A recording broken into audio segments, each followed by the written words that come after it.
कई दशकों से सपा के विधायक हमें तरह तरह की बातों में क्योंकि उलझा के रखते थे।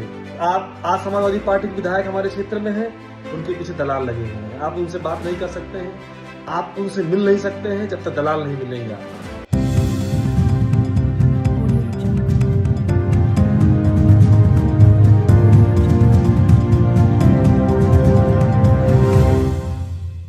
नमस्कार, मैं यशवंत चौबे, युवा नेता सुभाषपा, ब्लॉक प्रमुख प्रत्याशी अरवला ब्लॉक। मित्रों, जिस विकास की बात माननीय मंत्री ओम प्रकाश राजभर जी करते थे, जिस विकास के आंधी की, जिस परिवर्तन की बात अरुण राजभर जी करते थे, हमारे आजमगढ़ के चहेते युवा नेता इस समय अगर कहा जाए तो इसमें कोई दो राय नहीं। अब ये देखिए कि रोड काम शुरू हो गया, ये मुझे बहुत खुशी इस बात की, और मुझे लग रहा है कि आजमगढ़ जिले में लगभग सबको बहुत खुशी होगी इस बात की, क्योंकि ये रोड नहीं था, ये आपके ट्रांसपोर्ट का एक बहुत मजबूत आधार था। कई दशकों से सपा के विधायक हमें तरह तरह की बातों में क्योंकि उलझा के रखते थे, बेवाहियात जाके धरना देते थे, कभी गड्ढे में बैठते थे, कभी नहर में बैठते थे, कभी नदी में बैठते थे, तो ये झूठे जुमले थे इनके। तो अब स्थिति ये है कि अब सुभाषपा की या देन कहें या जो भी आप कह सकते हैं इसको, हमने भी बहुत सारे लोगों से वादे किए थे। मैं भी पार्टी सदस्य हूं, मैंने भी कहा था कि भाई बिल्कुल रोड बनेगी। मुझसे पूछा गया कि तो वो टेंडर कैंसिल हो गया, फिर कैंसिल हो गया, मैंने कहा नहीं, रोड बनेगी। अगर मंत्री ओम प्रकाश राजभर जी ने कहा है और अरुण राजभर जी ने खुले मन से बात कही है तो रोड बनेगी। हमारी पार्टी जमीनी स्तर पर काम करती है, हर घर की समस्याएं सुनती है, हम घर घर जाते हैं, चीजें समझते हैं, तो ये कोई आम बात नहीं है। इस चीज को क्या जरूरत है, एक आप समझिए, आपका अरुण राजभर युवा नेता है, क्या जरूरत उन्हें जाके काम करने के क्षेत्र में?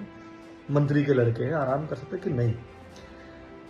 उस युवा नेता को आजमगढ़ में जो विकास करने की जो चाह है, जो अतरौलिया विधानसभा में जो परिवर्तन का उनका सोच है, बहुत डिफरेंट है। वो आज लोकप्रियता के मामले में अरुण राजभर हमारे दृष्टिकोण से नंबर 1 पे है, क्योंकि उस आदमी ने हर गरीब का दुख सुना, हर गरीब के दर्द सुने, हर गरीब के लिए वो सहारा बने।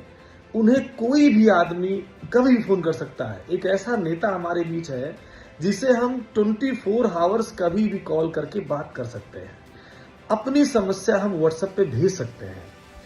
ऐसा नेता हमें नहीं चाहिए, हमें ऐसा ही नेता चाहिए जिससे हम डायरेक्ट बात करें, दलालों की जरूरत ना पड़े। आज समाजवादी पार्टी के विधायक हमारे क्षेत्र में हैं, उनके पीछे दलाल लगे हुए हैं। आप उनसे बात नहीं कर सकते हैं, आप उनसे मिल नहीं सकते हैं जब तक दलाल नहीं मिलेंगे आपको। ठीक है, आपको चंद्र लाभ दिखा करके आपसे काम निकाल लेंगे, वोट लेना होगा तो आपसे गले मिलेंगे, 5 साल दिखाई नहीं देंगे आपके, न मरने में है ना जीने में है।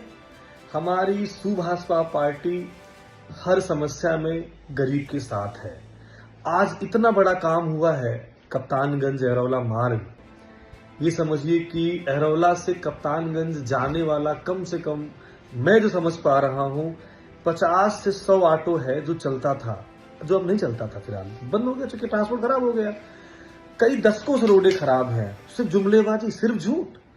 10 विधायक आपकी पार्टी के हैं और आप कहते हो फंड नहीं है। अब फंड कहां से आया? क्योंकि माननीय मंत्री जी ने जब उन्होंने देखा, बरसात में आए थे, मेरे यहां बरसात में आए, उन्होंने देखा कि रोडों का बड़ा सस्ता है, और जब तक जिस जिले का, जिस प्रदेश का ट्रांसपोर्ट डिस्टर्ब रहेगा, वहां का विकास कैसे करोगे आप? सारी चीजें ट्रांसपोर्ट करनी है आपको, तो ट्रांसपोर्ट का आधार मजबूत होना चाहिए। इस रोड बनने से विकास में तेजी देखिएगा आप, लोगों को चेहरे खुशहाली देखिए आप।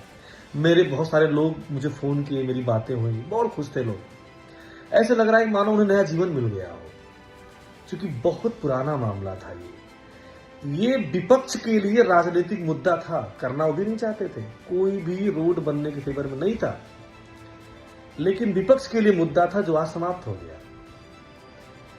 हमारे युवा नेता अरुण राजभर जी ने जिस प्रकार से उन्होंने हमारे अतरौलिया विधानसभा के लोगों की, आजमगढ़ के लोगों की समस्याओं पर ध्यान दिया है, मैं ईश्वर से कामना करता हूं, मैं प्रार्थना करता हूं, ऐसे ही युवा नेता हमारे आजमगढ़ को चाहिए। और मैं अरुण राजभर जी से ये निवेदन करूंगा, ये विनती करूंगा कि आप आजमगढ़ की समस्याओं को ऐसे ही गोद लेते रहिए, ऐसे ही विकास की जो आंधी है वो आती रहे, परिवर्तन हमेशा होता रहे। और मैं सुमन चौबे तहे दिल से आपको धन्यवाद बोलता हूं। बहुत बड़ा काम हुआ। मैं माननीय मंत्री श्री ओम प्रकाश राजभर जी को बहुत बहुत धन्यवाद करता हूं, अरविंद राजभर जी को मैं बहुत बहुत धन्यवाद करता हूं और भारतीय जनता पार्टी को बहुत बहुत धन्यवाद करता हूं। नमस्कार, जय हिंद, जय भारत।